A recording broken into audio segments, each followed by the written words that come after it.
తిరుమల లడ్డు తయారీ విషయంలో CM Chandrababu YCP పైన చేసిన వ్యాఖ్యలు తెలుగు రాష్ట్రాల్లో కలకలం సృష్టించిన సంగతి అందరికీ తెలిసిందే.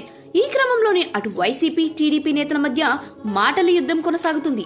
విషయం ఏమిటంటే, గడిచిన వైసీపీ ప్రభుత్వంలో తిరుమల తిరుపతిలో దేవుడి ప్రసాదంగా ఇవ్వబడుతున్న లడ్డూ తయారీల విషయంలో జంతువుల కొవ్వును వినియోగించారన్న ఆరోపణలు చేయడం జరిగింది. దాంతో ఇరు పార్టీల మధ్య వివాదం రాజుకుంది.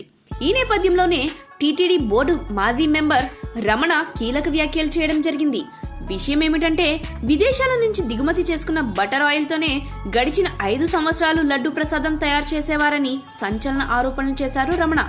దాంతో రమణ వ్యాఖ్యలు చంద్రబాబు వ్యాఖ్యలను సమర్థించినట్లయింది. తిరుమలలో మాజీ ఈవో ధర్మారెడ్డి వచ్చాకే నెయ్యి గోల్మాల్ జరిగిందని కూడా ఈ సందర్భంగా చెప్పుకొచ్చారు. ఢిల్లీ నుంచి ఆల్ఫా అనే సంస్థను తిరుమలకు తీసుకువచ్చారని, ఆల్ఫా కంపెనీ విదేశాల నుంచి బటర్ ఆయిల్ దిగుమతి చేసుకుందని వైసీపీ బండారం బయటపెట్టారు రమణ. బటర్ ఆయిల్లో గేదె, ఆవు ఇంకా ఇతర జంతువుల నెయ్యి కలిసి ఉంటుంది కాబట్టి బటర్ ఆయిల్ తో తిరుమల లడ్డు ప్రసాదం తయారు చేస్తే లడ్డు నాణ్యత పూర్తిగా తగ్గిపోయింది. మాజీ ఈవో ధర్మారెడ్డి కమిషన్ కోసం కక్కుర్తిపడి భక్తుల మనోభావాలను దెబ్బతీశారని టీటీడీ బోర్డు మాజీ మెంబర్ రమణ తీవ్రస్థాయిలో ధ్వజమెత్తారు. ఈ విషయంలో వారికి ఎన్నిసార్లు నచ్చజెప్పినా ఫలితం లేకుండా పోయిందని వాపోయారు. మరోవైపు తిరుమల లడ్డూకు నెయ్యి సరఫరా చేసే సరఫరాదారుల్లో ఒకరు కల్తీ నెయ్యిని సరఫరా చేస్తున్నట్లు కూడా టీటీడీ ఈ ఏడాది జూలైలో అధికారికంగా వెల్లడించిన సంగతి తెలిసిందే.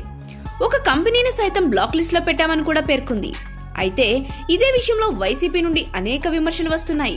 మాజీ మంత్రులు ఇదే విషయం పైన టీడీపీతో సవాల్ చేస్తున్నారు. టీడీపీ తన రాజకీయ అవసరాల కోసం సాక్షాత్తు వెంకటేశ్వర స్వామి వారిని వాడుకోవడం అనేది తీవ్ర అభ్యంతరకరం అంటూ వ్యాఖ్యానిస్తున్నారు. కొన్ని కోట్ల మంది హిందువుల ఆరాధ్య దైవం వెంకటేశ్వర స్వామి, కానీ నేనే గొప్ప భక్తుడి అన్నట్లు చంద్రబాబు ప్రచారం చేసుకుంటారని మండిపడుతూ ఉన్నారు.